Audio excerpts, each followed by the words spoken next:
Oh, welcome back. Don't you love a Saturday morning down at Racer Industries buying all them little hose ends and hose. These guys have got a massive stock of them. They got two stores, one on the Gold Coast and one in Brisbane, Acacia Ridge. That's the story. Good on yous. Just a quick tip when you're crimping your little terminals on for your injectors or anything that comes with these little waterproof orange things. These are probably a bit tight on the crimp, to be honest, but you crimp that waterproof thing as you're doing the crimp.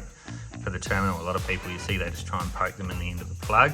You've got to do it that way. It's a lot easier to put the terminal into the connector housing as well. Oh, we've got all our injector plugs on, well, for the petrol ones anyway. So I've just labelled them with ULP, unleaded pump fuel, we'll call it. And now we're waiting for a rocker cover. I think that's bags pulling up now. And we can start modifying that and get the rest of it back together. Oh, Bags, the courier drivers brought back the beautifully powder-coated rocker cover. There was a little rumour getting around that after they get sandblasted, we should drill this out and make sure there's no sand under it. Luckily, we don't actually need it because it's not breathing from the factory position. We've got it out there, which this baffle's not doing anything, but we'll show you what would happen if you just put it straight on the car. All that, no matter what you try and do cleaning it, you'll always be stuck with sand in places like that. That was lucky, Bags. Yeah, bit of cleaning.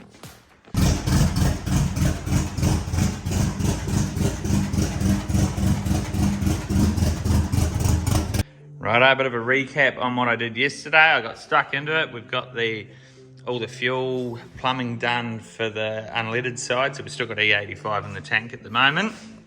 But we've got the other fuel rig in, which is going to be used for the methanol, which is on this rail. This is our unleaded rail with the 4 stock Honda injectors in it. So we've got the car up and running, so that's a good start. Today I'm going to try and get all this Alexa control unit and everything mounted and wired, so when Dan gets the car he can just make the tank, we can put the pump straight in and hopefully we can fire it up. Righto, there's 3 strategic things I've done when I've thought about mounting where I want this to be. The first one is cooling, so up the front it's probably a good little spot there. Second one is weight. We're trying to get all the tank and everything all in the same place, so we obviously need weight over this left front wheel because Dan's so heavy when he's sitting in the driver's seat. And the third thing, there is a little light underneath this that tells us if it's powered up. I don't know if I can see that from there, but what we want to know is if we do have an issue on the start line or somewhere and we need to know what's going on, we can quickly jump under the car. We don't want the light sitting up here so we can't ever see it once the headlight goes back in. Maybe another little tip for some of yous. When I've wired up all the starter motor and alternator, I've used obviously big cable from the battery to the starter motor, battery's in the boot.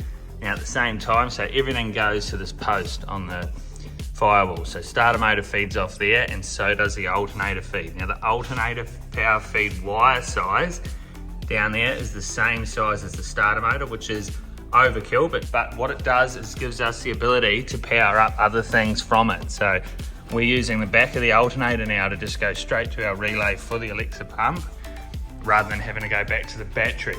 So there's nothing worse. I've always seen it where wiring diagrams, they say go all the way back to the battery with your power feed, which is correct if you've got a battery up the front, but sometimes it's in the back and it's just not viable to do that. So you sort of just got to use your brain a little bit, I suppose, and figure out that you can do it other ways. Also, there's nothing worse than seeing a battery with 40 things hanging off the power cable. It looks pretty horrendous. Oh, we're all wired up. Just a matter of plugging that into the pump. All the circuit breaker stuff's down there. We've got a little table set up for PWM control, which is good, so it'll speed up the pump as we need it, according to fuel pressure. And then when we push the race button, the burnout button, I've got it just wired to at the moment, it turns the meth pump on and off. I wonder if we're going to have the tank under there, so all this stays the same, and we've got our filler neck through here. And that way the pump sits in there. There's so much room, that way it'd be, we don't have to change anything.